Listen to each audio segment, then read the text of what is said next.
আপনি কার কারণে বেঁচে আছেন? নাহলে ইতিহাস তো এটাই বলে, আল্লাহ রসুল তো এটাই জিজ্ঞেস করছে।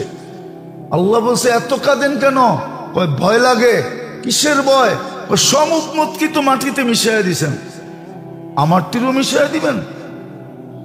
এক পর্বে আইসা তো সব উম্মত আল্লাহ মাটিতে মিশিয়ে দিছে। আপনি নূহ আলাইহিস সালামের তুফান দেখেন, কওমে আদ দেখেন, কওমে সালেহ দেখেন, কওমে শুআইব দেখেন, সবই তো মাটিতে মিশিয়ে দিছে। আমার তীরও মিশিয়ে দিবেন? বলছে আপনার ধারণা কি? বলে এই ভয়েই তো চোখে পানি আসছে। বলছে বন্ধু, পানির ওয়াস্তা, আপনার চোখের পানির ওয়াস্তা আপনার তীরে এরকম মিশাবো না, সমূলে ধ্বংস করব না। আজকে কাদিয়ানি পাঞ্জা গাড়ছে কেন? আমরা নবীকে হাইলাইট করি নাই, নবীর প্রয়োজনীয়তা আমরা বলি নাই, নবীর সম্মান বলি নাই। উম্মত জানে না, এই যুবকরা জানে না নবীর সম্মান। এই যুবকরা জানে না জান্নাত কি জিনিস। আমার জাতি জানে না, জান্নাতের আলোচনা হয় না। সমস্ত ওয়াজে যাবেন খালি জান্নাতের নাম লওয়া হয়, জান্নাত কি জিনিস এটা বলা হয় না, জান্নাত চিনানো হয় না, নবীকে হাইলাইট করা হয় না, নবীর সম্মান বয়ান হয় না, নবীর ইজ্জত বয়ান করা হয় না, নবীর প্রয়োজনীয়তা। এই উম্মতকে আল্লাহ দিচ্ছেন নবী মুহাম্মদুর রাসূলুল্লাহ। শুধু শুধু তো যে কবি লেখছে ও বুঝে লেখছে, क्या वफा तूने मोहम्मद से तो हम तेरे हैं, ये दुनिया क्या चीज है, लौह कलम तेरे हैं। সাতটা সমাধান একটার ভিতরে। ফাত্তাবিউনি ইউহিব্বুকুমুল্লাহ, কোরআন এটাই বলে। আতা আর রাসূল ফাকাদ আতা আল্লাহ, কোরআন এটাই বলে। তিনটা কোরআনের থেকে দিলাম, আরো 3 ডজন দেওয়া যাবে, আরো 3 ডজন দেওয়া যাবে। এই সাতটার সমাধান কয়টায়? সাতটার সমাধান একটাই। এই জন্য কবরের প্রথম প্রশ্ন একটা, কয়টা? এটার সমাধান হলে বাকিগুলো আর জিজ্ঞাসা করবে না, সাথে সাথে সুতায় টান দিবে, পর্দা সরা যাবে। আর চোখে দেখতে থাকবে আর বলতে থাকবে, ছিল তো পিছেরটা, দিয়া দিলাম আগেরটা, ছিল তো দিয়া দিলাম, সামনেরটা দিয়া দিলাম, ছিল কিন্তু পিছেরটা, ছিল কিন্তু দিয়া দিলাম। মাঝে মাঝে দেখা যায়, এয়ারপোর্টে গেলে মাঝে মাঝে দেখা যায়, মাঝে মাঝে হয় এরকম। আমার জীবনে তো অহরহ হয়, লোকাল ফ্লাইটও হয়, ইন্টারন্যাশনাল ফ্লাইটও হয়। ফার্স্ট ক্লাস খালি আছে, দিয়া দিলাম আপনারে, বয়া জানগা। হ্যাঁ, কেন এক প্লেনেই তো যাইব, ঠিক না? এমন তো না ফার্স্ট ক্লাস আগে যাইব, অন্যগুলা পরে যাইব, এরম তো না। একই তো প্লেন খালি আছে, বয়া জান আপনারে দিয়া দিল। এরকমই ফেরেশতা, প্রশ্ন প্রথম একটাই হবে, জবাব দিতে পারলে সাথে সাথে সুতায় টান দিবে, পর্দা সরা যাবে। দেখেন না, কোনো জিনিস উদ্বোধন করতে এলে সুতার টান দিয়ে আস্তে আস্তে পর্দা সরায়, ফলক উন্মোচন করে। ফেরেশতারও এরকম সুতায় টান দিবে, পর্দা সরা যাবে। সামনে তাকাবে, নিজেই অবাক হয়ে যাবে। তো ফেরেশতা বলবে, ছিল তো পিছনেরটা, দিয়া দিলাম সামনেরটা। তোর ভাগ্যে ছিল পিছনেরটা, কিন্তু দিয়া দিলাম সামনেরটা। কিন্তু বুঝতে তো কেউ চায় না, আর আমরাও বুঝাই না। না বুঝানোর কারণেই এরকম হয়েছে। বাংলাদেশের যে দুরবস্থা বর্তমানে, এটা শুধু আমাদের না বুঝানোর কারণে হয়েছে। আমরা যাকে হাইলাইট করার দরকার ছিল তাকে হাইলাইট করি নাই। রাগ হয়ে যাবেন বলবো, আমাদের দেশটা হলো পীর শাসিত দেশ। ওরা শুধু পীর গড়ে হাইলাইট করছে, কিন্তু পীরেরা যার কারণে পীর হইছে ওনারে হাইলাইট করে নাই, মুহাম্মদুর রাসূলুল্লাহকে হাইলাইট করে নাই। আমার কথা আবার এরা বিকৃত করে। গত জুমায় একটা করছে, আমি বুঝাইছি কোনটা, ওরা লাগায়া দিয়া ছেড়া দিছে আরেকটা। কিন্তু দেই অন্য কারণে, দেই অন্য কারণে, দেই দিয়েন না এটা না, দেই অন্য কারণে। এটারও একটা কারণ আছে, নাহলে দিতাম না। দেই অন্য কারণে, ওটা আপনি বুঝবেন না। আমার প্রচারের জন্য দিই না, আমার প্রচারের জন্য দিলে তো টাকা দিয়ে আনতে হইতো। দেই অন্য কারণে, যদি ফায়দা হয়, এদের 2 পয়সার ফায়দা হয়। কিন্তু গত জুমায় ওই যে ঢুকছিল না একজন 2জন মানুষের কান্দের উপর দিয়ে লাভ দিতে দিতে দিতে দিতে দিতে ওটা জানি কে ছেড়া দিছে, নেতা বইলা।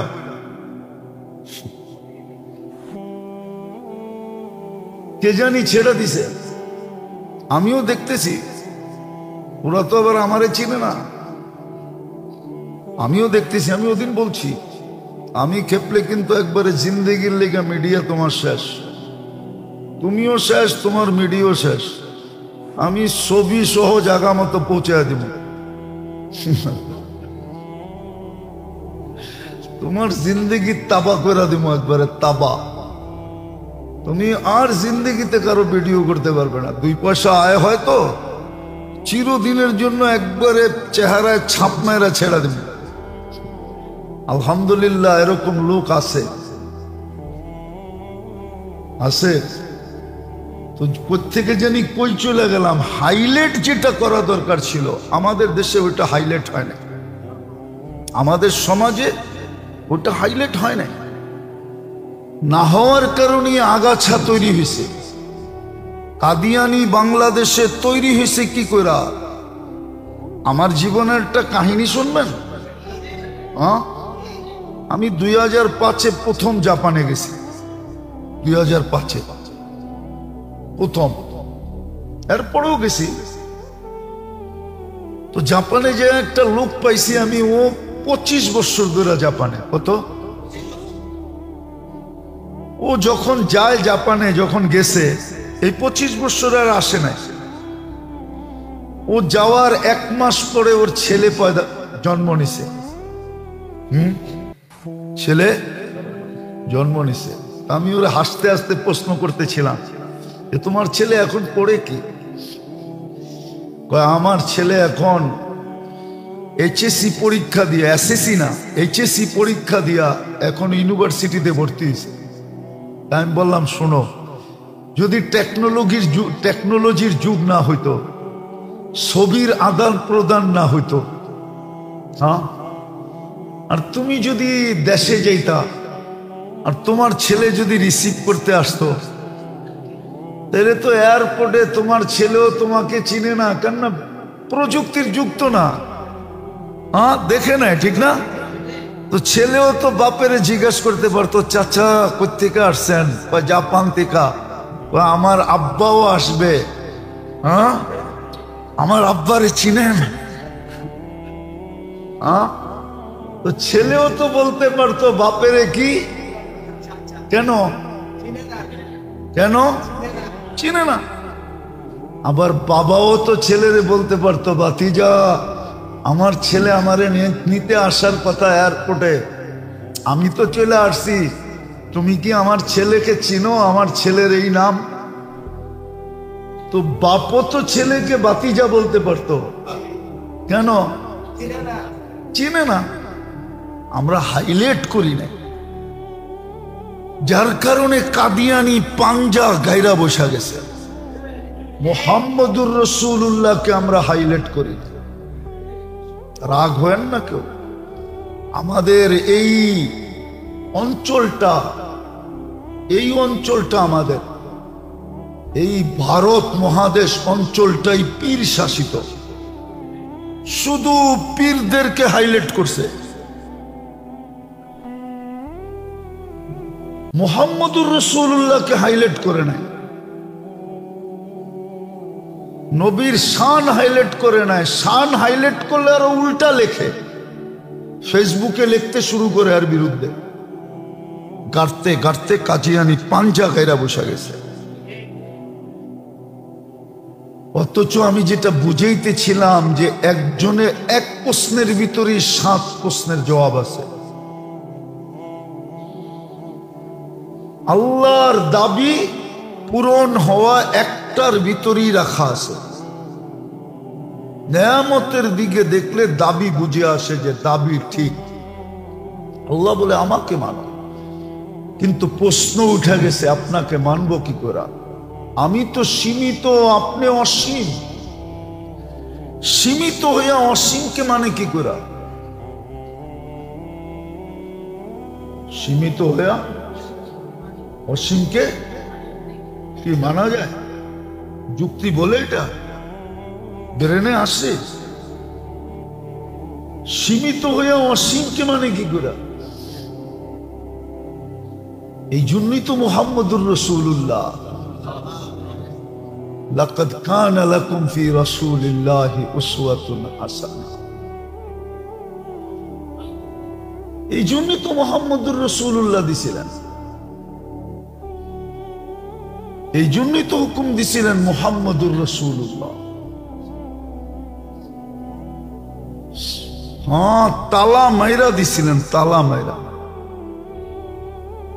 এই জন্যই তো আমাদের এত বড় মর্যাদা। মুহাম্মদুর রাসূলুল্লাহ তো এই জন্যই দিছিলেন যে সীমিত হয়ে অসীমকে মানা যাবে না, অসম্ভব। যুক্তিও বলে অসম্ভব, যুক্তিও বলে যাকে চোখে দেখা যায় না, যাকে ধ্যানধারণায় আনা যায় না, যাকে বর্ণনা দিয়ে শেষ করা যায় না, তাকে মানি কি করে? তাকে মানি কি করে? তাকে মানি কি করে? এই জন্যই তো আল্লাহ মুহাম্মদুর রাসূলুল্লাহ দিছিলেন, দিয়া বলছিলেন ইন তুতিউহু তাহতাদু। যেই হেদায়েত চোখের পানি ঝরায়া চাও, ইহদিনাস সিরাতাল মুস্তাকিম, যেটা চোখের পানি ঝরায়া চাও, এটা রাখছি তো রাখছি, বন্ধুর কাছে রাখছি। ওটা বন্ধুর কাছে, মুহাম্মদুর রাসূলুল্লাহর কাছে। ওনার গোলাম হইলেই পাবা, ওনার রঙে রঙিন হইলেই পাবা, ওনার আদর্শে আদর্শবান হইলেই পাবা, ওনার মতো মুস্কি হাসলেই পাবা, বরং ওনার মতো পেশাব পায়খানা করলেও পাবা। খাওয়া লওয়া গোসল ঘুমানো ওটি ভিন্ন জিনিস। ওনার মতো পেশাব পায়খানা করলেও কি পাবা? ধর্মিয়া আমি কই একটা বোঝে আর একটা কি পাবা? হেদায়েত পাবা। কি পাবা? কি পাবা? হেদায়েত পাবা। হেদায়েত পাইলে তারপরে আল্লাহ পাইতে হবে না আপনাকে, আল্লাহ নিজে আপনাকে পাওয়ায় দিবে। আপনি আল্লাহ পাবেন কই? নাইলে কবিতা গজল কয় কেন? তুমি কোথায় আমি কোথায়, আপনি কোত্থেকে পাবেন? উনি নিজেই আপনাকে এসে ধরা দিবে। কিন্তু আপনাকে হইতে হবে কি? কার আদর্শে আদর্শবান হইতে হবে? মুহাম্মাদুর। কার রঙে রঙিন হইতে হবে? ওনার রঙে রঙিন হন, ওনার আদর্শে আদর্শবান হন, ওনার চরিত্রে চরিত্রবান হন।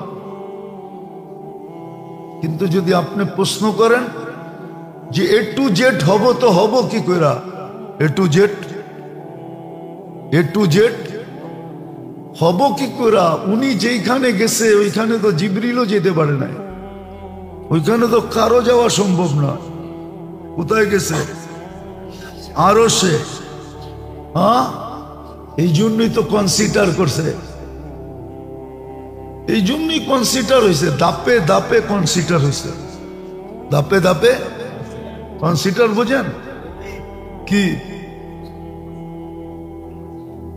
কি? আরে কন্যা, হ্যাঁ বাস বুঝছেন, দেখা যায়। নাইলে তো মনে করি এমনি বুঝি ইংরেজি মারেন খালি। আমরা তো সফরে দেখছি, আমরা এই জীবনে, সফরের জীবনে অনেক বড় বড় অশিক্ষিত দেখছি। বাংলাদেশে দেখা যায় ফটফট ইংরেজি কয়, কিন্তু ইংরেজ ভিতরে যায় ইংরেজি বোম মারলেও হয় না। হ্যাঁ, একটা পরশু ভাইরাল হইছে, এই কাল পরশুই একটা ভাইরাল হয়েছে, সারা দুনিয়ায় ভাইরাল হয়ে গেছে। নাম বলবো না, নেটে দেখলেই পাবেন। আপনারা আবার বলবেন হুজুর আপনিও তো নেটে দেখা যায়, দেখেন। না আমি দেখি না, আমার লোকে যারা থাকে ওরা দেখায় যে হুজুর দেখেন কি অবস্থা। হ্যাঁ, মামদানির ইন্টারভিউ নিতে যে ইংলিশের 12টা বাজায় দিছে, অথচ দেখা যায় এরা ইংলিশের পণ্ডিত। মাঝে মাঝে দেখি তো আমার লোকে দেখা হয়, মুস্কি মুস্কি হাসি। কি করবো, অনেককে চিনি দেশে থাকতে এমন ইংলিশ কয়, বাংলা কমই কয়, ইংলিশই বেশি কয়। কিন্তু আমেরিকা ইমিগ্রেশনে যখন জিগায় তখন দিয়ে আগ করে চেয়ে থাকে, কিন্তু ওর চেয়ে বেশি আমি ভালো জানি। কেননা যাইতে যাইতে শিখা ফেলছি, যাইতে যাইতে শিখা ফেলছি কোড ওয়ার্ড কি বলতে চায়, এই কোড ওয়ার্ডের জবাব কি হবে, এটা যাইতে যাইতে শিখা ফেলছি। হ্যাঁ, ওরা আবার লম্বা জবাব দিলে পছন্দ করে না। আপনি আমেরিকান এম্বাসিতে পাসপোর্ট নিয়ে যান, আপনারে প্রশ্ন করে ওরা দেখবে আপনি কয় সেকেন্ড পরে জবাব দিছেন। যদি আপনি সেকেন্ড সীমিত আছে, একটু দেরি করে যদি জবাব দিলেন, আপনার পাসপোর্ট ফেরত। ও জানে ও প্রশ্ন জবাব বানায় দিছে, সঠিক দেখ নাই, বানায় দিছে, নাইলে ওর সময় নিল কেন? ও যদি জবাবই সঠিক হইতো তো আমার প্রশ্ন করার সাথে সাথে আমার মুখে মেরে দিত। ও বাইবা জবাব দিছে, বাইবা বিদায় জবাব ওর ঠিক না, ও সত্যবাদী না, সাথে সাথে ফেরত দিয়ে দিবে, ল বাগেন থেকে। আর যদি প্রশ্ন করার সাথে সাথে জবাব দিতে পারেন তাইলে বলবে না প্রশ্ন ঠিক আছে। যাক, যেটা বুঝাইতেছিলাম, আল্লাহ আমাদেরকে কি দিছে? ছাড় দিছে, ছাড়, ডিসকাউন্ট দিছে, ডিসকাউন্ট। যে ওনাকেও পুরা মানবো কি করে? তো সময় হিসাবে ডিসকাউন্ট দিছে, সময় হিসাবে ডিসকাউন্ট দিছে। সাহাবাদের জমানায় কোনো ডিসকাউন্ট ছিল না। বলছে লাউ তারাকতুম উসরা মা উনজিলা বি, 100 ভাগের 10 ভাগও যদি ছেড়ে দাও তো আমার সাথে পৌঁছতে পারবে না, কোনো ডিসকাউন্ট নেই। তারপরেই বলছে সায়াতি জামান, তোমাদের পরে একটা সময় আসবে, লাউ উমিলা উসরা মা উনজিলা বি, 10% যদি মানে 90% যদি পরিবেশ পরিস্থিতির কারণে মানতে না পারে তাইলেও আমার সাথে মিলবে। আবার ডিসকাউন্ট, তৃতীয় ডিসকাউন্টও আছে। বলছে এক সময় আসবে আসবাহা মুমিনান আমসা কাফিরা, সকালে মুসলমান হবে বিকালে কাফের হয়ে যাবে। আমসা মুমিনান আসবাহা কাফিরান, বিকালে মুমিন থাকবে সকালে কাফের হয়ে যাবে। বলছে ওই সময় যদি মান আহইয়া সুন্নতি ইনদা ফাসাদি উম্মতি, ওই সময় যদি ইমানের সাথে আমার একটা সুন্নতকে গলা লাগায়, গলায় জড়ায়া রাখে, তো আমি 100 শহীদের মালা নিয়ে স্বাগত জানাবো। কত বড় ডিসকাউন্ট! আমার কথা মানেন হায় হায়, মুহাম্মদুর রাসূলুল্লাহ যদি কিস্তি পারে লাগাইতে চান, আছে না এক জায়গায় উর্দুতে ছন্দ, আমার কিস্তি পারে লাগায় দাও। যদি কিস্তি পারে লাগাইতে চান তাহলে মুহাম্মদুর রাসূলুল্লাহ ছাড়া লাগবে না। এই জন্য কবরের প্রথম প্রশ্নই এটা। আমি আপনাদেরকে আগেও শুনাইছিলাম, ইমাম বুখারী রহমতুল্লাহ আলাইহি বড় জোর দিয়া বলছিল, কিন্তু মুহাদ্দিস আমরা শুধু পড়ানের ভিতরে রাইখা দিছি, এটারে পড়াইছি। যাকে হাইলাইট করা দরকার ছিল তাকে হাইলাইট করি নাই, যার প্রয়োজনীয়তা বুঝানোর দরকার ছিল তার প্রয়োজনীয়তা উম্মতকে বুঝাই নাই। আমি বললাম না, রাগ হয়ে যাবে আমার কথা নেটে চলে গেলে। আমাদের এই পুরা ভারতবর্ষটাই হলো মুরব্বী শাসিত। কি কি একদল আছে খালি কইব মুরব্বী যা কইছে, বড়রা কইছে কি, আবার রাগ হয়ে যাব আমার উপরে। ওনারা কইব বড়রা কইছে কিনা দেহ, মশওয়ারা হইছে কিনা দেহ। আরেক দল আসছে পীর, পীর শাসিত, পীরেরা কইছে কিনা দেহ। হাইলাইট করা দরকার ছিল মুহাম্মদুর রাসূলুল্লাহকে, বুঝানো দরকার ছিল ওনার প্রয়োজনীয়তা আমাদের জীবনে কতটুকু। আপনি কার কারণে বেঁচে আছেন? নাহলে ইতিহাস তো এটাই বলে, আল্লাহ রসুল তো এটাই জিজ্ঞেস করছে। আল্লাহ বলছে এত কাঁদেন কেন? ভয় লাগে। কিসের ভয়? সব উম্মত কি তো মাটিতে মিশাইয়া দিছেন, আমারটিরও মিশাইয়া দিবেন? এক পর্বে আইসা তো সব উম্মত আল্লাহ মাটিতে মিশাইয়া দিছে। আপনি নূহ আলাইহিস সালামের তুফান দেখেন, কওমে আদ দেখেন, কওমে সালেহ দেখেন, কওমে শুআইব দেখেন, সবই তো মাটিতে মিশাইয়া দিছে। আমার তীরও মিশিয়ে দিবেন? বলছে আপনার ধারণা কি? বলে এই ভয়েই তো চোখে পানি আসছে। বলছে বন্ধু, পানির ওয়াস্তা, আপনার চোখের পানির ওয়াস্তা আপনার তীরে এরকম মিশাবো না, সমূলে ধ্বংস করবো না। আজকে কাদিয়ানি পাঞ্জা গাড়ছে কেন? আমরা নবীকে হাইলাইট করি নাই, নবীর প্রয়োজনীয়তা আমরা বলি নাই, নবীর সম্মান বলি নাই। উম্মত জানে না, এই যুবকরা জানে না নবীর সম্মান। এই যুবকরা জানে না জান্নাত কি জিনিস। আমার জাতি জানে না, জান্নাতের আলোচনা হয় না। সমস্ত ওয়াজে যাবেন খালি জান্নাতের নাম লওয়া হয়, জান্নাত কি জিনিস এটা বলা হয় না, জান্নাত চিনানো হয় না, নবীকে হাইলাইট করা হয় না, নবীর সম্মান বয়ান হয় না, নবীর ইজ্জত বয়ান করা হয় না, নবীর প্রয়োজনীয়তা। এই উম্মতকে আল্লাহ দিচ্ছেন নবী মুহাম্মদুর রাসূলুল্লাহ। শুধু শুধু তো যে কবি লেখছে ও বুঝে লেখছে, क्या वफा तूने मोहम्मद से तो हम तेरे हैं, ये दुनिया क्या चीज है, लौह कलम तेरे हैं।